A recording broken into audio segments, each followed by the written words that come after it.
Y estoy encantada de estar junto a ustedes presentando a Paula López, esta autora de literatura espiritual. Si me pueden subir un poquito el volumen, porfa. Autora de literatura espiritual, logoterapeuta, coach de vida, que ha venido al Ecuador a presentar. Sí, estoy muy bajito. Si me lo pueden subir un poquito más, por favor. Ha venido al Ecuador a presentar su último libro, Transformar tu dolor en sabiduría, sus respuestas para pulir la joya. Ahí está, perfecto, gracias. Sus respuestas para pulir la joya de tu alma. Y acabamos de venir de Guayaquil, lanzando el libro también en la Feria del Libro en Guayaquil.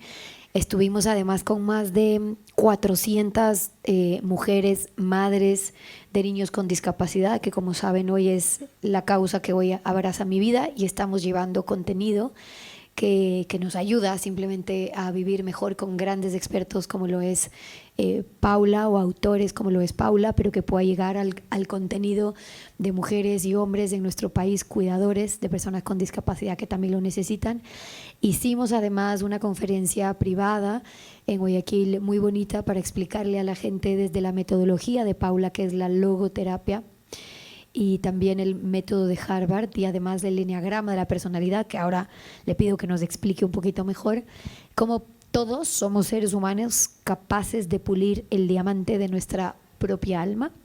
Ayer hicimos el lanzamiento del libro en Guayaquil y hoy cerramos estos espacios de Paula durante esta semana en Quito con ustedes, que hemos escogido que sea un grupo muy selecto, pequeño, muy amigo de la familia, que ya conocemos a su gran madre que está acá, y que va a permitir que sea un espacio de encuentro y de reflexión muy cercano sobre los temas que Paula hoy nos está invitando a que podamos de cierta manera ahondar, a pulir, como ella lo dice, siendo una gran, para quienes no conocen su historia personal, joyera y gemóloga experta en diamantes, primero en Roma y luego en Bruselas, y que decide de un momento a otro dejar de dedicarse a las joyas para empezar a pulir el diamante, pero ya el de su alma. ¿Y por qué esa decisión? Paula, bienvenida a Quito, gracias por estar aquí con tu público querido. ¿Por qué esa decisión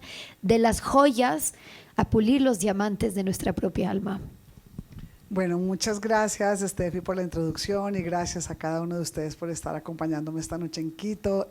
Todavía no he recorrido la ciudad, pero sé que me va a encantar. Guayaquil me fascinó también, y encantada de estar acá en el Ecuador presentando esta obra de Transforma tu dolor en sabiduría. Bueno, nada, yo siempre desde que nací tenía este llamado a la trascendencia, ¿no? A lo verdaderamente valioso de la vida, a buscar a Dios, a buscar la espiritualidad. Y quizá porque desde chiquita, desde que yo nací, pues fui diagnosticada con una situación de una condición de salud un poco complicada, muchas hospitalizaciones, muchas cirugías. Entonces, cuando desde que naces te enfrentas a la adversidad, te enfrentas al temor de la muerte, te enfrentas a una cantidad de situaciones complicadas, si empiezas a buscar herramientas espirituales y te construyes una vida espiritual, el trasegar de la vida va a ser más fácil. Esto se los digo de entrada porque lo he experimentado en mi propia vida. Y así fue. Desde chiquita, bueno, muchas conversaciones con la muerte, cuando me hacían intervenciones de 15, 16 horas para amputarme pedazos del intestino. Yo tengo una condición neuromuscular del aparato digestivo y eso fue como mi primer maestro, ¿no? Muchas veces encontramos diagnósticos de salud que nos asustan, que nos paralizan, y en ocasiones ponemos los ojos en el diagnóstico, pero pocas veces ponemos los ojos en las bendiciones ocultas que nos trae un problema de salud, una situación dolorosa, afectiva en nuestra familia, cualquier tipo de adversidad. Cuando empezamos a darnos cuenta que detrás de cada llaga de dolor hay un milagro en gestación, nos damos cuenta de que empezamos entonces a aprender de esos maestros en nuestra vida, que en ocasiones es la adversidad, es el dolor, son las pruebas. Y por eso de ahí nace el nombre de este libro, Transforma tu dolor en sabiduría. La posibilidad de transformar el dolor en sabiduría, Paula lo detalla con una frase que a mí me hace un poco de ruido, les soy honesta, y tuve que pedirle a Paula que pueda ahondar más en eso, porque ella dice, sabiduría es dolor curado. Y yo creo que no todo dolor llega para ser curado, que también aprendemos a convivir con ciertos dolores. Y además, soy una mujer convencida de que la felicidad no es la ausencia del dolor, que también podemos convivir con el dolor y ser inmensamente felices. Pero al decir el dolor curado, Paula lo explica muy bonito en su libro y lo hizo en las últimas conferencias que ha venido dando. Nos dice curar también desde entender la posibilidad de mutar, de convertir esta materia prima que es el dolor en algo más que lleva a transformar ese dolor, esa herida activa, que por cierto lo hemos tenido, lo tenemos y lo vamos a tener todos, las heridas activas de la vida, pero que tienen esta posibilidad inherente al ser humano de cierta manera cuando convives con el dolor, de poder transformar y transmutar en algo más grande que ya tiene que ver con el propósito y el sentido. Y ahí la invitación que estás haciendo, Paula, con tu libro. Así es. Bueno, el sufrimiento y el dolor es inherente a la experiencia humana. Todos hemos pasado o estamos pasando por un momento de dolor y de sufrimiento en estos momentos de la vida. Lo importante no es lo que te pasa en la vida, sino qué haces con eso que te pasa, esa situación que te causa dolor, esa situación que no puedes cambiar, esa pregunta que te arroja la vida que muchas veces es tan difícil de responder, ¿no? ¿Qué vas a hacer con esta situación que te causa dolor y que no puedes cambiar, que no está en tus manos, como la condición de tu bella hija que estás viviendo tú ahora, ¿no? Te enfrentas a un diagnóstico, es una situación que no puedes cambiar de ninguna manera, pero que sí te hace grande espiritualmente, porque tomas la decisión de que, ok, esta es la pregunta que me hace la vida, nos arroja la vida estas preguntas existenciales y nosotros en esos momentos nos paralizamos, nos quejamos, nos sentimos víctimas, nos preguntamos a nosotros ¿y por qué a mí? Siempre vemos el prado del vecino. Si alguien me ayuda por favor a parar la llamada y apaga el sonido si me ayudas por favor, gracias, y revísame porfa que no sé si se me habrá apagado estoy transmitiendo en vivo para las personas, si se me paró el en vivo, está en vivo, ¿sigue? Perfecto, porque para las personas que no están en Ecuador me pidieron que lo transmitiera en vivo, entonces se está transmitiendo en vivo desde mi Instagram. Entonces, en esos momentos en los que la vida nos arroja esa pregunta, bueno, tienes esta situación, este diagnóstico de salud, este divorcio, esta crisis con tu pareja, esta crisis con tu hijo o con tu hija, y en esos momentos nos sentimos abrumados, nos sentimos paralizados, no sabemos qué hacer, hasta que de pronto comprendemos que esa situación llega a nuestra vida a enseñarnos algo. Esa situación llega a nuestra vida porque la vida es una universidad espiritual. Entonces, así como vamos estudiando, cuando todos fuimos a la universidad y fuimos aprobando cursos y aprobando asignaturas, en la espiritualidad funciona igual. El dolor llega a tu vida, la adversidad llega a tu vida para que aprendas algo. ¿Y cuándo se va ese dolor? Cuando lo aceptas y cuando aprendes. Ustedes han encontrado a veces situaciones en su vida o en la vida de alguien que es cercano, que muchas veces viven y reviven y siguen viviendo la misma situación de dolor, porque no aprenden, inclusive las naciones no aprenden. ¿Cómo puede ser posible que ahora sigamos en guerra y que Ucrania y Rusia todavía estén en guerra? O sea, no aprendimos de la Segunda Guerra Mundial, no aprendimos de todo lo que está pasando, no aprendemos. Entonces, ¿por qué? No aprendemos porque la experiencia humana se desarrolla entre dos protagonistas, el ego y el espíritu. Entonces la pregunta que yo les quiero hacer hoy es ¿desde dónde estamos viviendo? ¿Desde nuestra dimensión del ego o desde nuestra dimensión del espíritu? Y me preguntarán, Paula, pero ¿y cuál es la diferencia? ¿Cómo hacemos para reconocer cuál es el ego y cuál es el espíritu? El ego, y esto se los regaló y quédense con esto y llévenselo para sus casas, el ego es lo que uno muestra. Y el espíritu es nuestra esencia, es lo que realmente somos, es lo que no necesita enmascararse, ni maquillarse, ni fingir, ni pretender, ni hacer creer que somos algo. Cuando ya empezamos a trasegar ese camino de regreso del ego al espíritu, es cuando ya estamos tan tranquilos, tan seguros con quiénes somos y tan cómodos con la piel en la que vivo y con la persona que soy, que no necesito hacerle creer a nadie que soy nada superior, que no soy mejor persona, que no tengo un mejor coche, que no soy académicamente mejor preparado, que tengo más dinero, mejor posición social, lo que sea, lo que muchos de nosotros muchas veces hemos usado como máscara, ¿no? Y en el antiguo teatro griego, las máscaras hacían referencia a algo que cubría la verdadera esencia. Por eso personalidad significa una máscara, ¿no? La personalidad es una máscara que nos podemos para interpretar un personaje. En la vida espiritual o en la vida que no es espiritual, sino en la vida que vivimos desde el ego, nos ponemos esa máscara. ¿Cómo se llama en psicología esa máscara? La personalidad. Entonces, la personalidad es como una manera de ser, una manera de convivir con el mundo que no nace de nuestra esencia, sino que nace de nuestro ego. Entonces, yo puedo tener una personalidad, por ejemplo, perfeccionista, en donde quiero que todo sea perfecto, que me vean perfecto, que mi vida con mis hijos, con mi mundo, con mi trabajo, con mi casa, con mi armario, todo es perfecto. Entonces, cuando vivo desde ahí, estoy viviendo desde el ego, porque quiero proyectar algo desde quizá algún temor que tengo, porque no quiero que me vean mi verdadera esencia. Entonces, la invitación, cuando nosotros empezamos a trasegar el camino de la espiritualidad, es empezarnos a alejar del ego y regresar a vivir en el espíritu. ¿Desde dónde están viviendo los gobernantes, por ejemplo, del mundo? Desde el ego. Cuando tomamos una decisión, preguntémonos a nosotros, ¿desde dónde estoy tomando esta decisión tan trascendental en mi vida? ¿Desde mi ego o desde mi espíritu?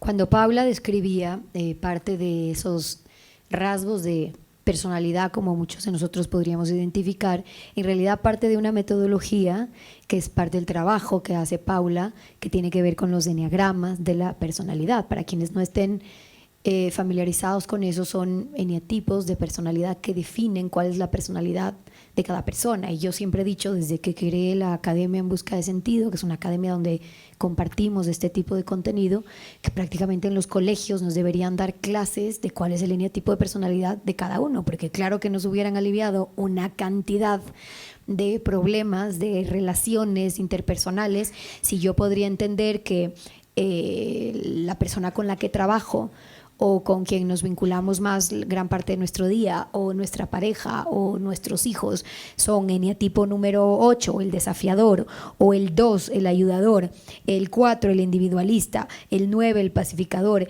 el 1, el reformador. Identificando los eneatipos de personalidad, también sabemos cómo nos comportamos el uno con el otro para saber cómo reacciona ese eneatipo a, por ejemplo, la crisis, cómo reacciona a el dolor, si es huida, o cómo reacciona al estrés, por ejemplo, el perfeccionista que se vuelve más bien neurótico. Entonces, claro, entendiendo las personalidades, Paula también nos ayuda a identificar cómo, como consecuencia de eso, llegamos a la crisis, los temores, los miedos y el dolor como respuesta a un tipo de personalidad que si no conocemos, que si no comprendemos, Paula, tú dices, es mucho más difícil sanar y además entablar relaciones interpersonales sanas. Así es. Bueno, yo me voy a devolver un poquito al inicio del libro. En la primera página del libro dice algo así como ¿qué es la sabiduría? Porque yo hablo de que la sabiduría es dolor curado, porque realmente te haces sabio cuando eres capaz de recorrer tu historia sin doler aquello que viviste ni resentir aquel que te lastimó. Esa es sabiduría, dolor curado. Pero bueno, ¿cómo llegamos allá? Llegamos allá trabajando en nosotros mismos, trabajando aquello que hemos vivido en la historia, reconociendo cuáles son esas heridas que tenemos de nuestra infancia, de nuestra adolescencia. Y aquí empezamos entonces a comprender que en estos dos libros lo que yo hago es una fusión de 3 metodologías en las cuales yo me certifiqué. La primera es la logoterapia de Viktor Frankl. Viktor Frankl, para quienes no saben, es un sobreviviente del Holocausto, psiquiatra, que fue tomado preso en los campos de concentración, y él dentro de esos campos de concentración se vuelve camillero de almas, como muchos de nosotros somos camilleros de almas porque acompañamos a otras almas en el momento del dolor. Y muchos me dirán, no, pero yo no soy ni terapeuta ni médico, pero en tu propia familia, ¿cuántas veces no acompañas a tus hijos, a tus padres a trasegar el camino del dolor? Por eso yo los llamo camilleros de almas. Viktor Frankl escribe El hombre en busca de sentido, uno de los libros más estudiados y más leídos en la historia, en donde él se opone un poco a la teoría de Freud, en donde Freud decía que los seres humanos teníamos solamente dos dimensiones, la dimensión física o biológica y la dimensión psíquica. Y decía que nosotros podíamos enfermarnos o por una dolencia o una enfermedad física, un cáncer o una diabetes o cualquier tipo de enfermedad, o que nos podríamos enfermar también de una enfermedad, digamos, mental, una esquizofrenia, una depresión, un trastorno de ansiedad, cualquiera de estos, una bipolaridad, eran condiciones mentales que podían dolernos a lo largo de nuestra vida. Viktor Frankl se opone a esta teoría, siendo contemporáneo a Freud, y dice, no, el ser humano tiene tres dimensiones, la física, la psíquica y la espiritual. Entonces ahí yo me enamoré de esa teoría. Porque claro, siempre he sido una persona que he tratado de vivir desde esa dimensión espiritual, por lo menos la he buscado y la he cultivado toda mi vida. Ya saben por qué, por la adversidad. Entonces, cuando ya tú comprendes que ya tenemos esas tres dimensiones, Viktor Frankl dice, lo importante es que el ser humano nunca pierde su libertad. Y así él estuviera en cautiverio en los campos de concentración de Auschwitz, él decía, a mí nunca me pudieron quitar la libertad, pero ¿cómo no? Si estabas en un campo de concentración, porque la real libertad del ser humano es la libertad que tenemos para elegir la actitud ante esa adversidad que nos arroja la vida. ¿Qué vamos a hacer? ¿Cuál es esa actitud y cuál es esa libertad con la que yo elijo la actitud para enfrentar el sufrimiento? Entonces ahí fue cuando yo dije, espectacular, porque si nosotros nunca vamos a perder la libertad, así estemos confinados en y lo he conversado, por ejemplo, con personas que han estado secuestradas, con personas que han estado, por ejemplo, en silla de ruedas, con personas que han tenido situaciones de enfermedades muy complicadas, que se sienten libres. ¿Por qué? Porque son libres de elegir esa actitud con la que enfrentan el sufrimiento. Entonces, aquí hablamos de la primera metodología, que es la logoterapia de Viktor Frankl. ¿Por qué se llama logoterapia? Porque es encontrarle el sentido, que es la palabra logos, significa el sentido, a esa terapia que él tenía con sus pacientes. Luego la segunda metodología, y aquí empiezo a hablar un poco de lo que estaba hablando Steffi, es la metodología de Harvard. Es esa metodología a través de la cual nosotros viajamos a nuestra infancia, a nuestra adolescencia. Entonces imagínense que yo los invito ahora a que nos montemos en un tren, y en ese tren vamos a viajar a nuestra infancia, a nuestra adolescencia, y vamos a encontrar cuáles fueron nuestros falsos maestros. ¿Qué es un falso maestro? Un falso maestro es una persona, una institución o una situación en mi vida que me causó de alguna manera o un trauma o un temor, o que implantó en mi mente un condicionante oculto. Vamos a poner un ejemplo para que lo puedan entender mejor. Un padre muy autoritario que le dice a un hijo, tú no sirves para nada, tú puedes sacar mejores calificaciones, no es suficiente que saques 4 sobre 5, tú puedes sacar 5 y si no sacas una mejor calificación te voy a castigar. Ese es un eneatipo de la personalidad 1, que son esas personas perfeccionistas que siempre están exigiendo muchísimo y se autoexigen muchísimo y que siempre están como corrigiendo a la otra persona. Ya identificaron quién en su familia es eneatipo 1 o si ustedes son eneatipo 1, para ir trabajando los tipos de personalidad. ¿Qué pasa con ese chiquito o con esa chiquita? Que se le activa una herida. Por eso hablo de las heridas activas. Esa herida que se le activó a quienes estén aquí presentes, que fueron hijos de un eneatipo 1 de la personalidad, es la herida a sentirse que no son suficientemente buenos, que no son suficientemente inteligentes, que no son suficientemente, que no hacen las cosas de una manera suficientemente bien. Entonces la herida es la herida como de la insuficiencia, y la herida o el temor también predominante aquí que se le crea a ese niño es el temor a equivocarse. Claro, cualquier equivocación que vaya a tener ese niño o esa niña, pues inmediatamente lo van a corregir, lo van a regañar, le van a resaltar sus errores y sus equivocaciones. Entonces, aquí nos vamos dando cuenta que cuando pasamos al estudio de la personalidad, nos damos cuenta por qué somos como somos y en qué choques emocionales de nuestra infancia se cristaliza esa personalidad.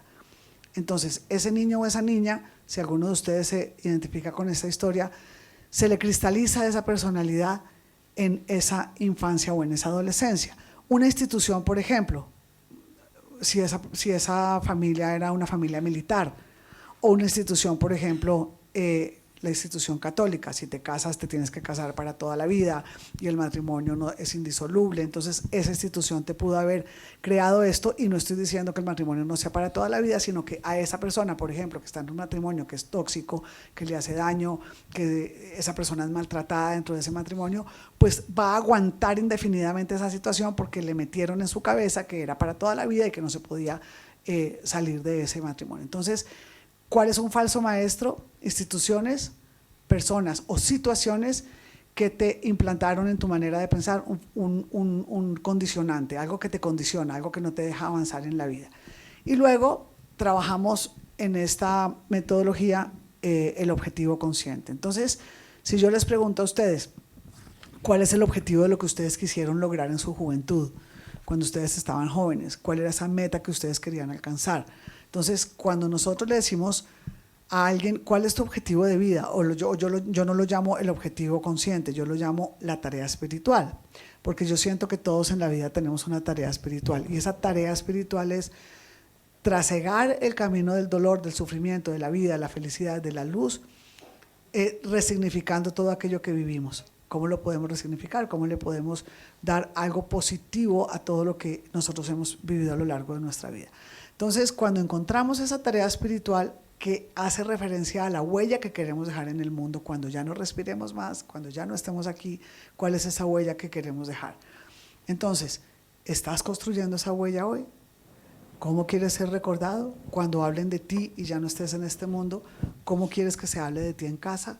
Entonces, ahí estamos ya hablando de esa metodología que es muy importante que la reflexionemos para que cuando ya nos vayamos acercando al final de nuestra vida, que no sabemos cuándo va a ser, pensemos todas las mañanas cuál es esa huella que yo quiero dejar cuando ya no esté aquí. Uno de los argumentos con los que parte Paula este libro es la premisa, más bien, de que la humanidad hoy por hoy está viviendo una pandemia del espíritu, una pandemia del espíritu, que requiere con urgencia ayuda humanitaria espiritual. Y ahí entra a explicar que el alma es lo que uno es y el ego es lo que uno muestra, pero que hay que prestar atención a lo que las personas son versus a lo que las personas muestran para entender esa diferencia que ahora mismo ella les explicaba. Y allí recaer en las dos maneras que tiene cada ser humano de vivir la vida, una enfrentándola y otra, con más sentido, afrontándola. Enfrentar la vida versus afrontar la vida. Y luego explica claramente a través de sus letras, Paula, cómo es que existe hoy evidencia científica suficiente para poder afirmar que la psicoterapia espiritual está ayudando mucho a las personas con problemas mentales o de gestión emocional. Pero te preguntarán acá muchos, Paula, ¿qué es la psicoterapia espiritual? ¿Cómo puede alguien adentrarse en el mundo de la psicoterapia espiritual? Bueno, yo creo que uno de los problemas, y no lo creo, estoy segura, porque las personas que nos dedicamos a la cura del alma y a la cura de la vida, nos hemos dado cuenta de que hoy en día hay una pandemia del espíritu, o hay una pandemia también de salud mental, en términos de salud mental. Los seres humanos sentimos que tuvimos una victoria porque pudimos controlar la pandemia, porque pudimos al final ganarle a la pandemia a pesar de todas las muertes que hubo. Pues la pandemia, mal que bien, se dominó, se controló, pero nadie se preguntó qué pasó con la pandemia de salud mental que empezó a desarrollarse, digamos, al mismo tiempo de la pandemia biológica, y que después ha venido en un aumento dramático. Yo estoy trabajando ahora con la Fundación Santa Fe de Bogotá apoyando todo el tema de la salud mental. ¿Por qué? Porque por primera vez, y esto lo estamos festejando, los hospitales que se supone que son hospitales biológicos, o sea, que trabajan el cuerpo, las enfermedades del cuerpo, están poniendo sus ojos y están poniendo sus presupuestos en todo lo que tiene que ver con salud mental.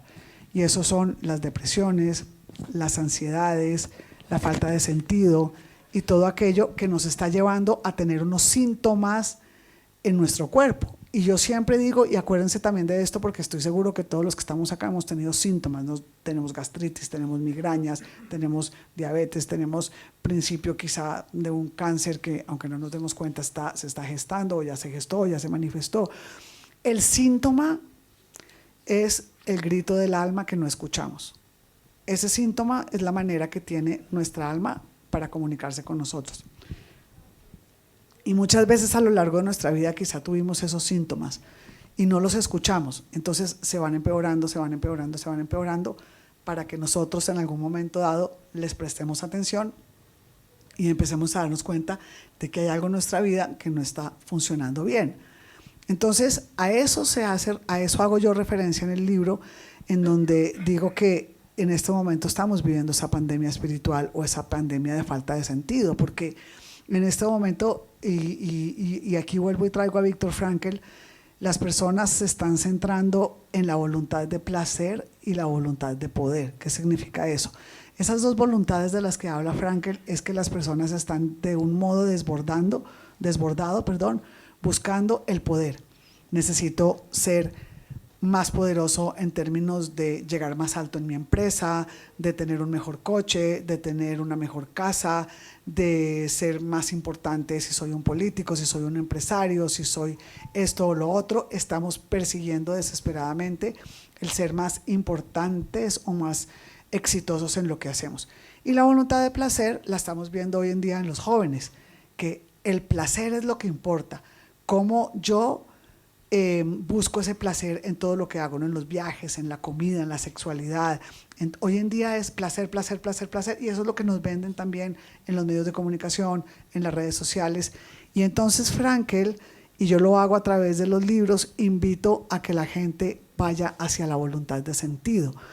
¿Qué quiere decir eso? Que busquemos el sentido de la vida. ¿Qué es lo que me da sentido?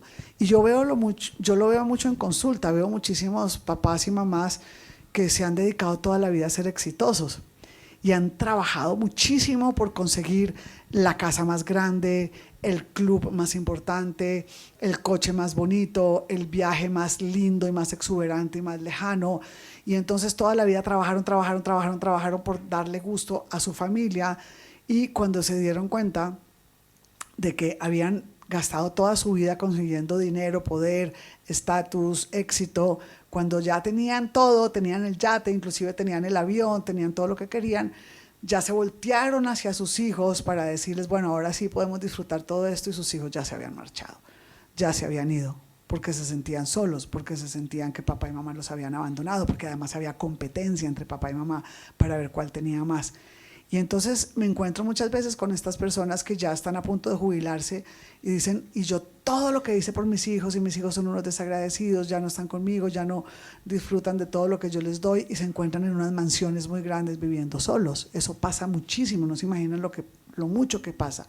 Entonces, devolvámonos a buscar lo que verdaderamente es valioso, lo que verdaderamente tiene sentido en nuestras vidas, y es cómo estamos viviendo desde nuestra dimensión espiritual, para que podamos entonces construir una vida con sentido, porque ahí es cuando nos damos cuenta de ese legado y de esa huella que queremos dejar en el mundo. Empezabas a hablar, Paula, de la conexión de la parte emocional con el cuerpo, y tú hablas de el reto que tenemos hoy como seres humanos de sobrevivir a un virus que es bastante contagioso, que es la ansiedad.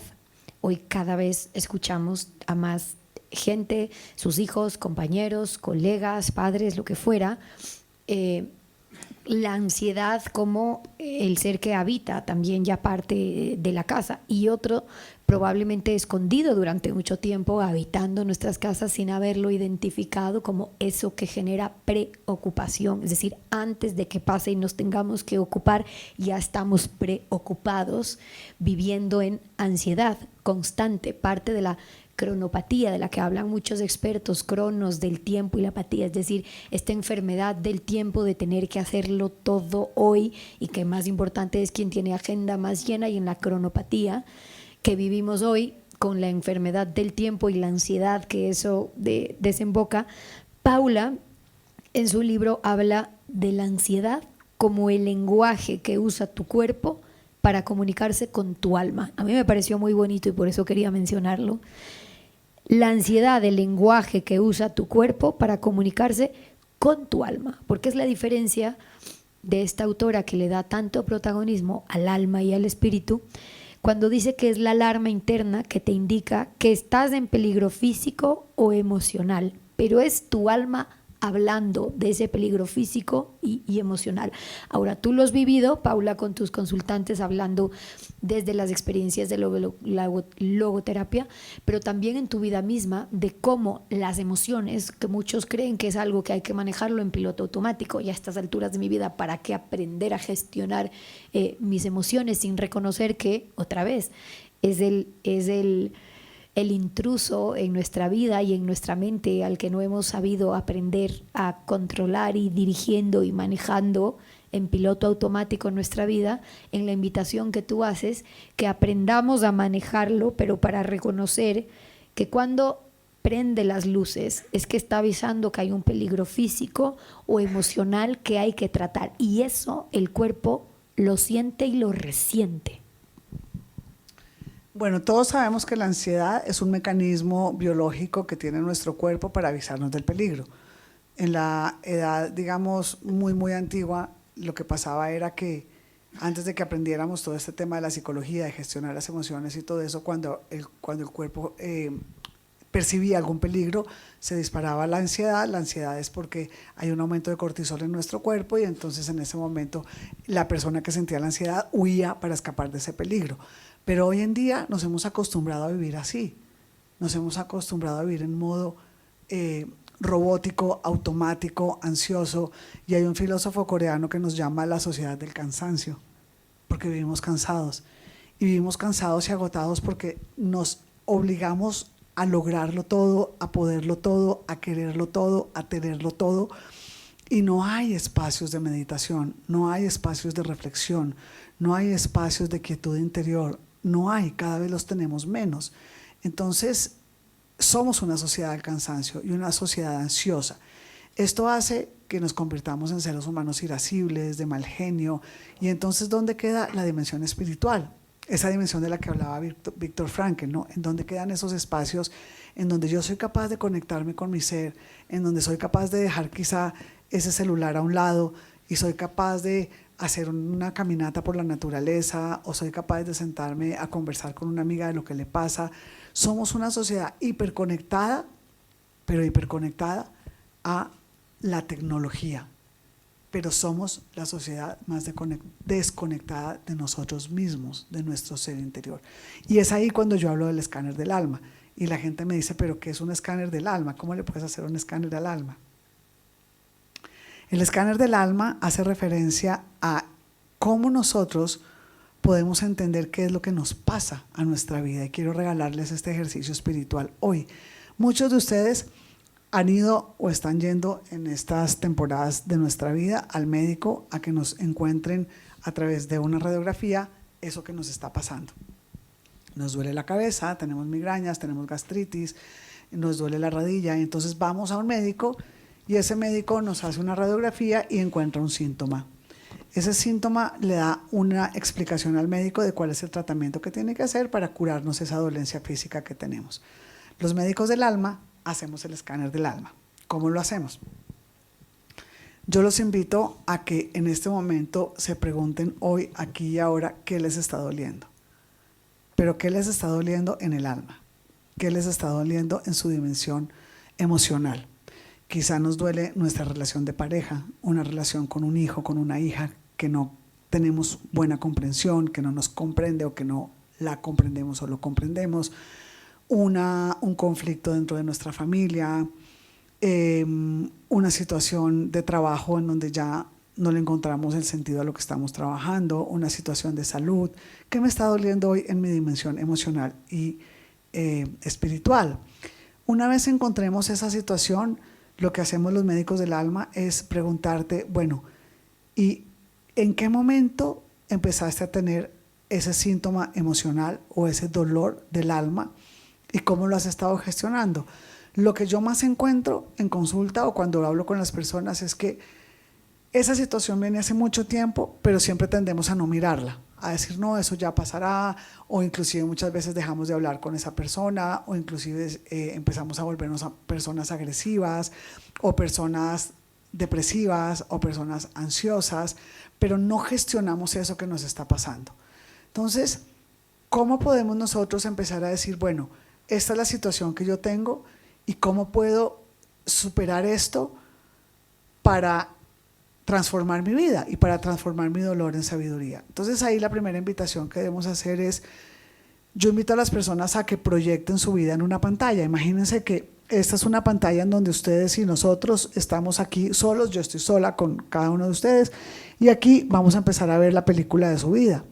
Y acá podemos empezar a ver qué pasó en su infancia, qué pasó en su adolescencia, qué pasó en su vida adulta, y empiezo a reconocer esos choques activos de la historia de cada uno de ustedes. Y cuando los vemos y los reconocemos, empezamos a ver qué de eso que yo viví, que está proyectándose en esa película de mi vida en donde yo soy el protagonista, no quiero más. Quizá no quiero vivir más en una relación tóxica, quizá no quiero más seguir siendo la víctima en mi casa, quizá no quiero seguir siendo la persona que doy más de lo que recibo porque me siento agotada, porque siento que las personas no reconocen mis esfuerzos y me rompo a mí misma por mantener completos a los demás, que esto pasa muchísimo. ¿Qué me pasa? Porque siempre cuando nos levantamos prendemos la televisión y vemos qué le pasa al mundo, ¿no? ¿Qué está pasando allá afuera? Pero no nos preguntamos qué me pasa. Apaguemos la televisión, apaguemos el celular y conectémonos con el alma y preguntémonos a nosotros mismos qué me pasa hoy, qué es aquello que me está doliendo en mi vida hoy y cómo lo voy a gestionar. Hablamos entonces ahí del empoderamiento. El empoderamiento para mí en mis libros, yo no hablo de ese empoderamiento desde el ego, en donde yo digo, ahora no me voy a dejar, ahora se van a enterar quién soy yo, ahora no les vuelvo a hablar, que muchas veces en automático desde el ego tomamos estas reacciones. No, si lo hacemos desde el espíritu, el empoderamiento es la renuncia absoluta a permanecer heridos. Imagínense qué poderoso. Hoy me levanto y renuncio a la herida de mi vida. Renuncio, no quiero permanecer más en esa posición de víctima. Entonces, ¿cómo hago para no ser más la víctima en mi casa, en mis relaciones? ¿Cómo hago? Porque estoy ya harta de estar sufriendo por los demás o por lo que me hacen o porque no me entienden o porque no me escuchan o por esto. Lo que debo hacer es hacerme responsable de mi felicidad. ¿Qué significa responsabilidad? La habilidad de respuesta. Responsabilidad, si cambiamos la palabra, quiere decir que yo me hago responsable de mi propia felicidad. Entonces, ¿cómo soy feliz? Buscando esa felicidad en mi interior, en esa dimensión espiritual de la que hablaba Víctor Frankl. Porque si yo me voy a depender a que mi marido me haga feliz, de malas, no te va a hacer feliz. ¿Por qué? Te regalará momentitos de felicidad, te regalará momentitos de trascendencia, momentitos agradables, te traerá unas flores de vez en cuando quizá, pero no te va a hacer feliz 24 horas, 7 días a la semana, 365 días del año. Tampoco tus hijos se van a ir y te van a dejar sola o solo. Tampoco tus nietos harán su propia vida, irán a visitar a los abuelos una vez al mes, si acaso. Entonces, ¿dónde busco mi felicidad? En mi interior, en mi alma, en eso que yo me construyo a mí mismo para nutrirme emocionalmente y espiritualmente y para renunciar a la herida.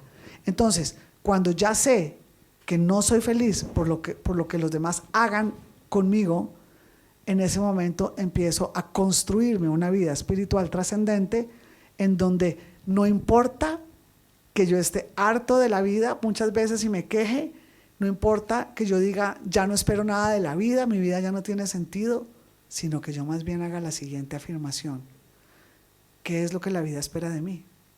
Hoy me pregunto, ¿qué es lo que la vida espera de mí? Muchas personas a veces me dicen, es que yo ya no creo en Dios, porque me han pasado tantas cosas que me peleé con Él. Y yo les contesto, a Dios no le importa que tú creas en Él o no, porque Él cree en ti. Entonces, si cambiamos esa pregunta y empezamos a vivir de una manera trascendente, de una manera espiritual, de una manera bonita, empezaremos a construir una vida llena de sentido y llena de espiritualidad. Quiero, para cerrar, a propósito de parte del contenido que ha compartido con nosotros hoy, de su libro Transforma tu dolor en sabiduría, de Paula López Espinosa, una de las frases muy bonitas que yo ponía en su libro dice: debemos aprender por nosotros mismos y enseñar a los hombres desesperados que en realidad no importa que no esperemos nada de la vida, sino que la vida espere algo de nosotros. Y ahí el propósito, y ahí la posibilidad de inyectar sentido más allá de las circunstancias o lo que cada uno pueda contar en el libro de su vida. Paula, quiero que podamos cerrar compartiendo la analogía muy bonita que haces tú sobre la vela, y que compartas una última reflexión con nosotros. Bueno, si alguien me puede conseguir una velita que no hay, ¿me das la chiquita? Bueno, vale. Vamos a hacer una analogía que me encanta a mí compartir con todas las personas que me acompañan en los conversatorios, y esta analogía la aprendí de mi maestro de logoterapia. Y desde que fui su alumna, mi maestro desde Buenos Aires, siempre me encanta cerrar todas las charlas con esta analogía, porque es algo que la gente se lleva para la vida y les encanta. Entonces quiero, antes de compartirles la analogía, que se lleven esta reflexión de lo que les estoy contando. El sufrimiento siempre lo vamos a tener en la vida y siempre es una condición permanente en todos los seres humanos. Tendremos momentos de felicidad, tendremos momentos de luz, pero siempre hay alguna situación en nuestra vida que nos quita la paz. Cuando tengamos esa situación de nuestra vida que nos quita la paz, yo los invito a pensar y a reflexionar que en la vida lo que te duele, no te duele para que sufras, te duele para que cambies. Entonces ahí es muy importante que no importa en qué momento de la vida estemos, porque habrá muchos acá que me dirán, no, yo ya estoy en la tercera edad, yo ya que voy a cambiar, que me aguanten así. No es tan así, siempre podemos cambiar, porque siempre podemos tomar la actitud de Viktor Frankl, que es encontrarle ese sentido a lo que estoy viviendo y elegir la actitud con la que enfrento esa situación de mi vida.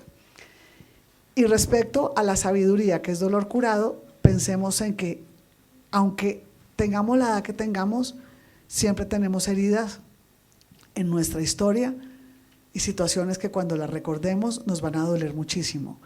Entonces, eso que nos sangra hoy, muchas veces se pudo haber abierto hace 20 años, hace 30 años, hace 50 años. Fue una herida que quizá me abrió mi padre cuando me abandonó, que quizá me abrió mi madre porque me hablaba de una manera muy fuerte, que quizá me abrió una pareja que tuve cuando me traicionó, un hijo que me abandonó, un hijo que siento ingrato. Esa herida que ustedes tienen hoy, empecémosla a ver, veámosla, porque la herida no se sana cuando la ignoramos, cuando la dejamos ahí sangrando.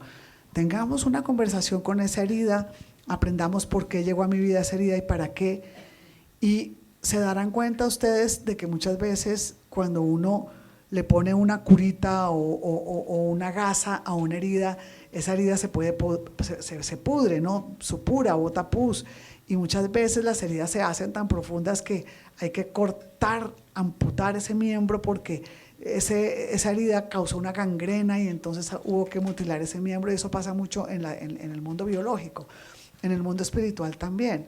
Si tenemos una herida que no hemos visto y esa herida ya está podrida porque estamos llenos de rencor, porque estamos llenos de rabia, porque estamos irascibles, nos daremos cuenta de que si destapamos esa herida, la ventilamos, la vemos, entendemos qué fue lo que pasó, entendemos que quizás esa persona ni siquiera sabe que nos hirió.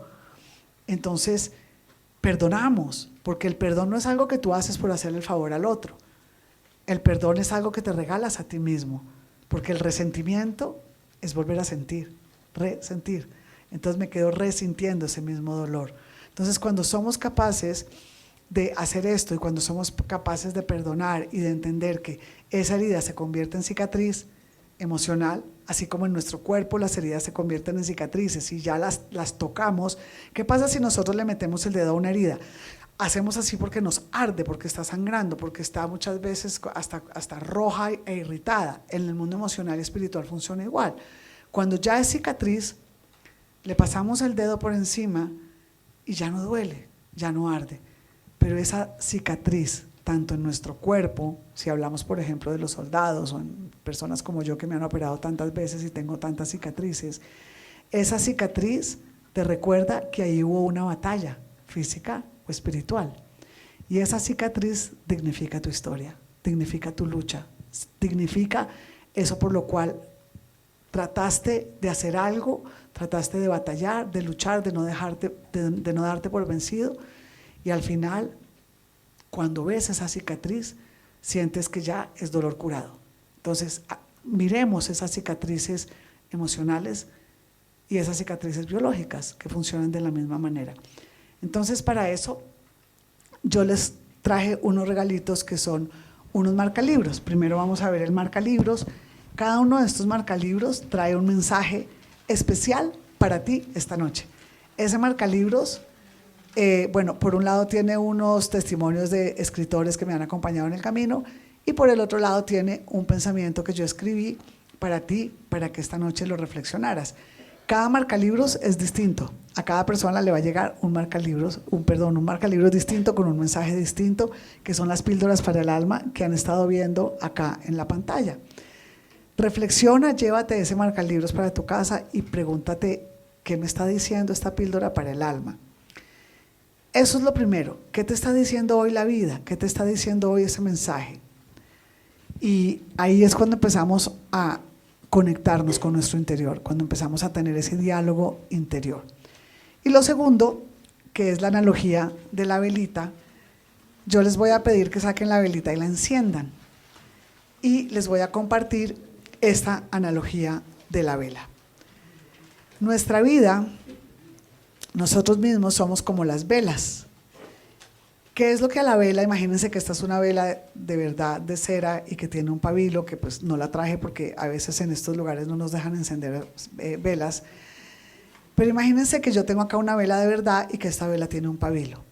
Y reflexionamos sobre esta vela. La vela, a lo que a la vela la hace vela es el pabilo.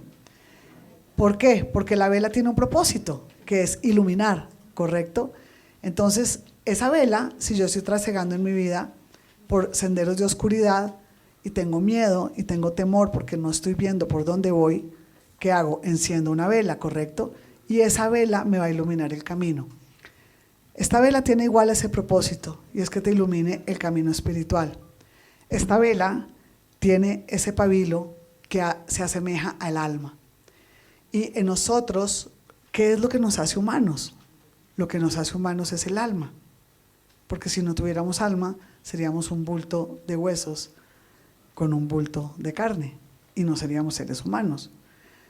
Somos humanos porque tenemos el alma y esa alma nos da la capacidad de ser seres reflexivos, de ser seres que vivimos de manera trascendente y que somos capaces de detenernos a pensar qué estoy haciendo con mi vida.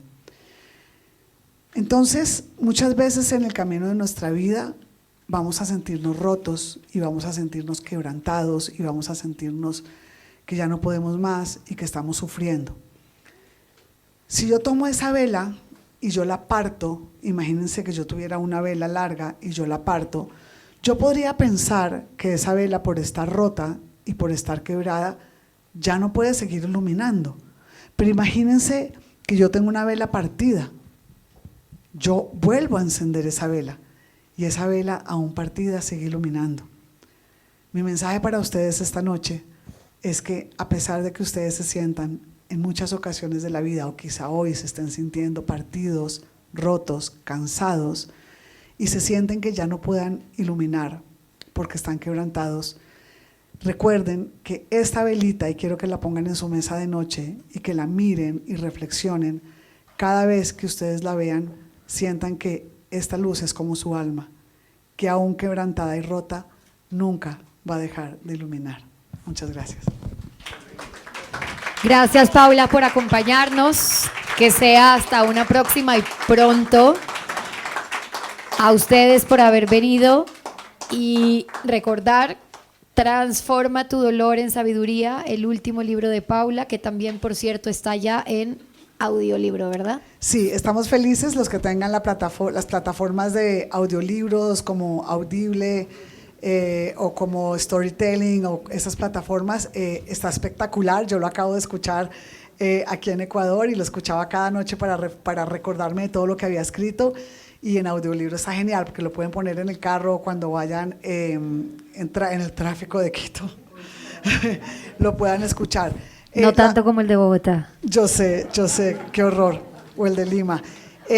Lastimosamente, los libros que trajimos a Ecuador, algunos están atrapados en la aduana. Todavía no los hemos podido sacar. Y estamos en ese proceso de sacar los libros de la aduana. Están en camino. No alcanzamos a traerlos hoy. Y muchos de los libros que ya se habían traído a librerías están agotados. Las aduanas no tienen alma. No tienen, eso es, porque si no nos hubieran despachado los libros. Entonces los libros están agotados, pero porque los libros no los están imprimiendo en Planeta Ecuador. Los libros, este libro fue publicado en Planeta Perú, en donde yo me encuentro viviendo ahora, entre Perú y Colombia y España.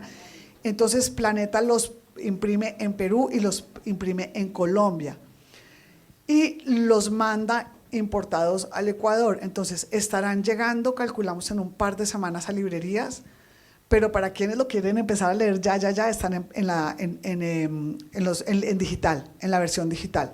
Entonces hay un papelito que tuvimos que quedarnos anoche con mi madre como 3 horas empacando los papelitos, 6 horas, y en ese papelito simplemente escanean ese código. No son 3, son 6, dice la mamá.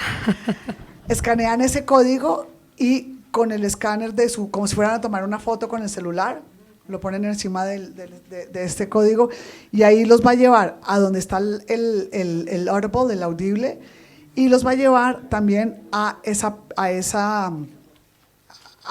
libro en digital para que lo puedan bajar y es muy bonito porque lo pueden tener en su móvil y lo pueden ir leyendo en el móvil o los que tengan en el computador o en la tablet, en el teléfono, en donde quieran, mientras que nos llega el libro en físico.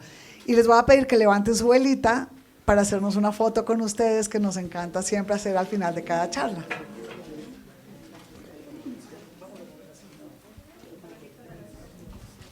Le voy a quitar a Paula el micrófono porque si no, no me deja hablar. Ustedes saben el amor que le tengo a mi Ecuador. Ustedes saben que para mí el Ecuador es mi segunda casa. Mis amistades como ustedes son en mi corazón. Los llevo todos los días. Y cuando logré que Paula, Steffi, denme la mano, nos invitara a Guayaquil, yo decía, sí, pero con ir al Ecuador también a Quito. Por eso hoy estamos aquí tan felices de haber estado con ustedes, de haber respondido a esta llamada del alma de Paula, de haber compartido con ella sus experiencias, sus tristezas, sus alegrías. Yo le agradezco todo lo que le está enseñando a la humanidad, empezando por mí, porque yo también he llorado y he sufrido. Y sufrí mucho con ella, pero Dios la dejó viva por algo. Y por eso está aquí con ustedes. Sientan el afecto siempre que me necesiten, o Paula los necesite, o ustedes puedan volver a reunirse, Steffi, como lo hiciste en Guayaquil. Fue tu casa, mi hogar también. Las 3 reuniones que hizo me hicieron emocionar. Imagínense la primera reunión de Steffi, 500 señoras, ya no sabíamos dónde envolver más paquetes.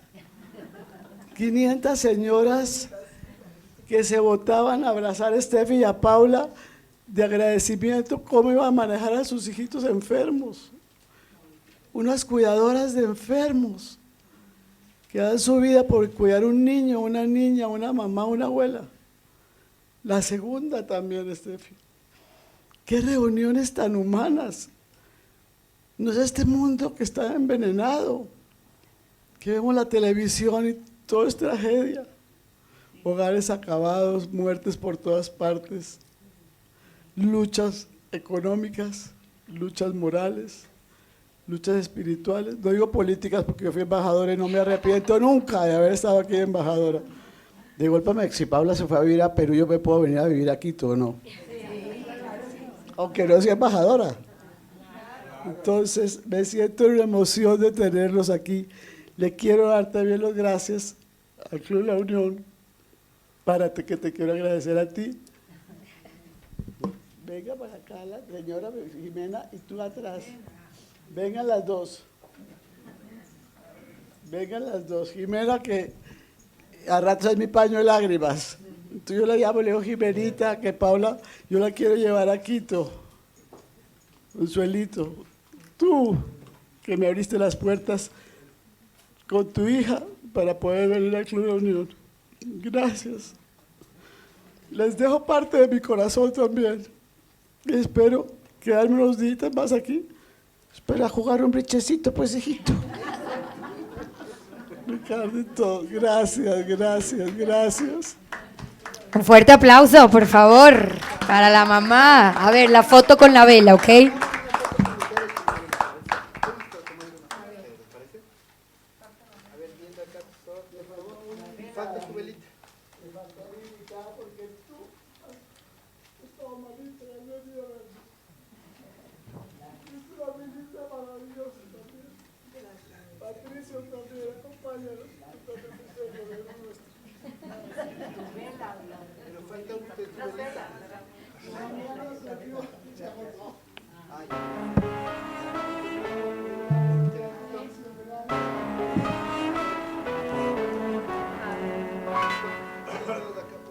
No, sin dolor no hay ganador, todo cuesta un valor por el cual hay que luchar, a pesar de tropezar, ¿de qué importaría ganar? 5 años con ese fiebre reumática. Tengo 37 listados de enfermedades. No te podría decir qué no me ha dado. Y a pesar de esto, recién esta semana me doy cuenta que he tenido 73 años. Yo pensé que tenía menos, porque nunca me puse a pensar qué edad tenía. Tengo 2 cánceres. Dios me quiso ayudar también, tuve un volcamiento muy fuerte, me desnuqué, 99% de las personas fallecen y quedaron cuadruplégicas. Me llevaron de emergencia casi muerta, con periodo que era una sala de emergencia. Mis buenos amigos, los patos, que está ahí el pato Johnson, pato Zuquilanda y todos mis amigos de aquí, Quito, que soy la única mujer en medio de 14 varones, creo, ¿no? 16. Y ellos fueron mi soporte. Y como dije, la parte más linda, unos días más felices que tuve es cuando me cayó el pelo, mis hijos se metieron en el tema que tenía que irme a un psiquiatra. ¿Y para qué? Y todos los médicos en Houston, tienes que irte, ¿para qué? Unas sensaciones más ricas que tuve es de entrar a ducha sin pelo, totalmente calva, que me caiga el agua caliente. Es la sensación que tiene una persona que sea sin calvicie. He tenido pancreatitis, que es lo que no tenía mi amiga. Usted siempre sabe que estoy enferma. Y a pesar de eso, sigo manejando el grupo, el jury, sigo con las ganas de trabajar, tengo reuniones por todo lado, tal vez no sé si soy una ambiciosa, como usted dijo, más bien yo diría que me enseñaron a trabajar desde niña. Y agradezco a papá, a mamá y 2 nanas que me criaron, 2 personas que eran de Pollera, y esa parte cultural que sé, que Talía conoce y todo el mundo, que tengo una sangre bien indígena. Y me sé toda la parte de la cultura indígena, más aún soy amiga de muchos indígenas huelguistas, menos de uno que está siempre en huelgas, ese no, ya sabemos de quién es. Y estoy muy pegada a la naturaleza, yo me volqué a trabajar, sí, pero yo no soy de las personas que estoy las 24 horas del día. Hoy venía y estoy feliz porque Antonio sacó ya de la incubadora 5 pollitos más. Entonces, tenemos la casa lleno de pollos, de gatos, garabatos, de cuyes y de todo. Y a pesar que mi vida es muy presionada de reuniones, todo me doy mi time, a excepción que mis amigos me han dicho, ¿qué te pasó, Gladys? Yo les contesto, estoy en un problema existencial. Me alejé de todos por una época. Le llamé a Pato Johnson, que no contestaba a nadie. Pero estoy queriendo poner al día mi trabajo y sí me he dado el lujo de ser feliz. ¿Por qué no feliz? Yo diría que la felicidad para mí es la paz. La paz. No existe mejor felicidad porque la felicidad es intrínseca, ¿no es verdad? Pues hoy día estoy feliz de estar con María Paulina, con todos ustedes, contenta de asistir a esto, de aprender cada día más, y perdón que me dediqué a hablar, pero estoy otra sobreviviente de la muerte. No una vez, toda la vida estuve enferma. ¿Dónde está Gladys? Enferma. Vean al señor Ortiz ahí que me hizo una entrevista de ministra. ¿Se acuerda usted? Y a pesar de eso, tenía todo el mundo creía que venía con aretes Cartier y me tenían que poner, ¿cómo se llama esta cuestión? No, para los pinchos de esto que te meten aquí los médicos, acupuntura. Y así dirigía entre pastillas y todo, y peleándome con los periodistas, con el gobierno y con todo el mundo. Así que, perdón que he intervenido, pero me identifiqué mucho con usted, ¿sí o no? Y creo que seguiré trabajando hasta cuando la cabeza ya no me dé. No sé si soy uno o dominante, lo que sea, pero alguna cosa soy. Te amamos, Jimena. Ya ha venido desde Costa. Bueno, yo... Vamos a hacer un minutito, se nos acabó la vela, no. Se van a ir porque vamos a hacer la foto. Dos palabras. Paula, gracias, Steffi. Hemos escuchado a las dos ustedes y me siento yo también muy, muy feliz. Creo que es el pensar y el sentir de todo el mundo. María Paulina, que es otra hermana aquí en el Ecuador, felicito porque te trajo a Quito y te dijo y que tú hayas venido. Aquí tenemos Gladys, que antes de ir, hace poco llegó de Costa Rica, y cuando yo le he llamado y le digo, Gladys, tienes que venir a Quito, por favor, me dijo, voy, y vino esta mañana, muy gentil, y a todas las personas que gracias a ustedes han venido y que hemos estado, pues hemos tenido la oportunidad de escucharte y de sentir. Nos dejas realmente muy, muy impactadas. Para ti, Steffi, gracias también. Gracias. Tengo que darle también un abrazo a mi cónsul y a mis brichistas, que me distraen también y me quieren. Y me dan unos almuerzos deliciosos con huevos blancos, que yo no sé dónde los compro. Y por tu yerno, presidente de este club que nos abrió las puertas. Gracias a él. Gracias, de verdad, me siento tan feliz que creo que me voy a quedar en Quito un ratico más. Un ratito más.